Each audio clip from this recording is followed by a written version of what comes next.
नमस्कार। आज की इस विस्तृत चर्चा में हम भारत के लोकतंत्र की उस ऐतिहासिक नींव की बात करने वाले हैं जिसने दुनिया के सबसे बड़े संविधान को आकार दिया।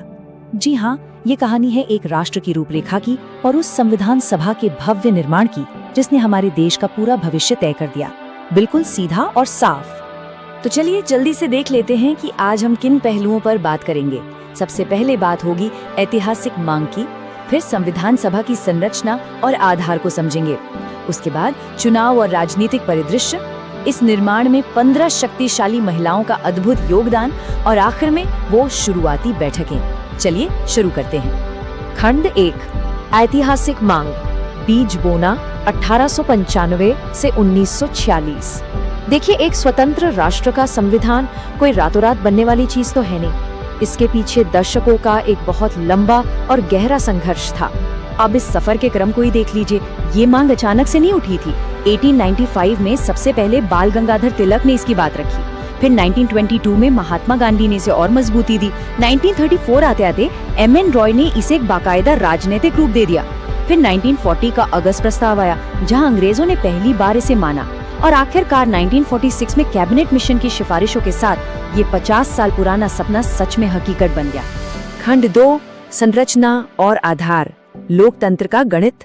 अब जब मांग पूरी हो गई तो असल काम शुरू हुआ, एक ऐसी विशाल इमारत बनाने का जिसके लिए देश के कोने कोने से बेहतरीन वास्तुकारों को एक साथ आना था। अब यहाँ जो बात सच में बेहद दिलचस्प है वो ये है कि इसमें सत्ता का बंटवारा कैसे हुआ। सोचिए, कुल 389 सदस्यों में से 296 सदस्य ब्रिटिश भारत से चुने जाने थे और बाकी 93 रियासतों से मनोनीत होने थे। मतलब ये निर्वाचित प्रांतों और राजा महाराजाओं की रियासतों के बीच एक बहुत ही नपा तुला और सोचा समझा बैलेंस था।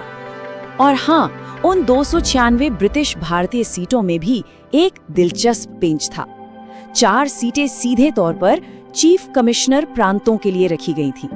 इसे बिल्कुल आज के केंद्र शासित प्रदेशों की तरह समझा जा सकता है, जो सीधे केंद्र के नियंत्रण में होते हैं। ये 4 खास इलाके थे: दिल्ली, अजमेर मेरवाड़ा, कुर्ग और बलूचिस्तान। अब जरा इस चुनावी गणित को समझते हैं। ये बिल्कुल सटीक था, हर 10 लाख की आबादी पर एक प्रतिनिधि। और ये कोई सीधा चुनाव नहीं था, बल्कि प्रांतीय विधानसभाओं ने वोट किया था।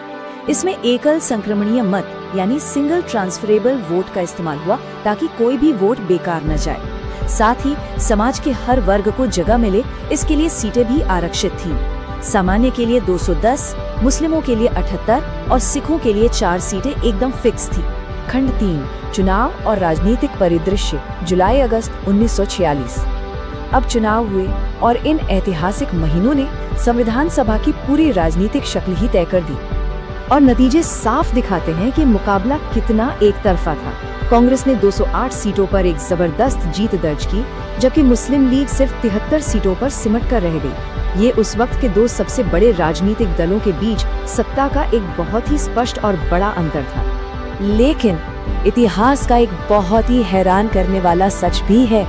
सोचिए, उस दौर के जो सबसे बड़े और प्रभावशाली चेहरे थे, महात्मा गांधी और मोहम्मद अली जिन्ना, इन दोनों ने ही ये चुनाव लड़ा ही नहीं। यही नहीं, जयप्रकाश नारायण और तेज बहादुर सप्रू जैसे बड़े दिग्गजों ने भी खुद को इस सभा से अलग रखा और इस्तीफा दे दिया। खंड 4, 15 शक्तिशाली महिलाएं, गुमनाम वास्तुकार। अक्सर जब हम इस महान नींव की बात करते हैं तो इन महिला अग्रदूतों का नाम कहीं पीछे छूट जाता है, लेकिन सच माने तो इनका योगदान वाकई बहुत ही क्रांतिकारी था। तो यहाँ सबसे अहम बात यह है कि इन महिलाओं ने जो विविधता इस सभा में ला दी, वो उस वक्त के हिसाब से कमाल की थी। मिसाल के तौर पर दाक्षायणी वेलायुधन को ही ले लीजिए। वो सभा में इकलौती दलित महिला सदस्य थी और बेगम एजाज रसूल एकमात्र मुस्लिम महिला। इनकी मौजूदगी ने ही हाशिए पर खड़े समुदायों की आवाज को संविधान के पन्नों तक पहुंचाया। और ये महिलाएं सिर्फ संविधान बनाने तक सीमित नहीं रहीं, इन्होंने आगे चलकर भी भारतीय इतिहास में झंडे गाड़े। सरोजिनी नायडू देश की पहली महिला राज्यपाल बनी, सुचेता कृपलानी पहली महिला मुख्यमंत्री, और विजयलक्ष्मी पंडित, वो तो संयुक्त राष्ट्र महासभा की पहली महिला अध्यक्ष बनी और वैश्विक स्तर पर इतिहास रचा। इनके साथ ही राजकुमारी अमृत कौर और देशी रियासतों की आवाज बनी एनी मास्करीन जैसी महान हस्तियां भी शामिल थीं। बिल्कुल अद्भुत। खंड 5, प्रारंभिक बैठकें, दिसंबर 1946। इतने लंबे संघर्ष और चुनावी गहमागहमी के बाद आखिरकार वो ऐतिहासिक पल आ ही गया जब ये सभा पहली बार एक साथ बैठी। खैर, 9 दिसंबर 1946 का वो दिन जब पहली बैठक शुरू हुई तो डगर इतनी आसान नहीं थी। चुनावों के तुरंत बाद मुस्लिम लीग ने इसका पूरी तरह से बहिष्कार कर दिया था। इस भारी राजनीतिक तनाव के बीच उस पहले ऐतिहासिक सत्र में महज 207 सदस्य ही पहुंचे थे, जिनमें वो 9 महिलाएं भी शामिल थीं, जिनकी हमने अभी बात की। अब चलिए देखते हैं कि ये सब कैसे आगे बढ़ा। ये शुरुआती 3 दिन सच में बहुत तेज और अहम रहे। 9 दिसंबर को डॉक्टर सच्चिदानंद सिन्हा को अस्थायी अध्यक्ष चुना गया। फिर बस 2 दिन बाद 11 दिसंबर को डॉक्टर राजेंद्र प्रसाद को स्थायी अध्यक्ष की कमान मिली और BN राव को संवैधानिक सलाहकार बनाया गया। और फिर आया 13 दिसंबर का दिन, जब पंडित जवाहरलाल नेहरू ने ऐतिहासिक उद्देश्य प्रस्ताव पेश किया। और फिर 22 जनवरी 1947 को संविधान सभा ने इस उद्देश्य प्रस्ताव को सर्वसम्मति से पास कर दिया। देखिए, ये कोई मामूली कागज का टुकड़ा नहीं था, ये वो ब्लूप्रिंट था, वो मूल दर्शन था जिसे आज हम प्रस्तावना के रूप में जानते हैं। इसी के ऊपर हमारे इस विशाल संविधान की पूरी इमारत खड़ी हुई। इसमें समानता, न्याय और आजादी के वो वादे थे जो आज भी हमारे साथ हैं। इन सारे उतार चढ़ावों और जटिलताओं को समझने के बाद एक बहुत गहरा सवाल जहन में आता है।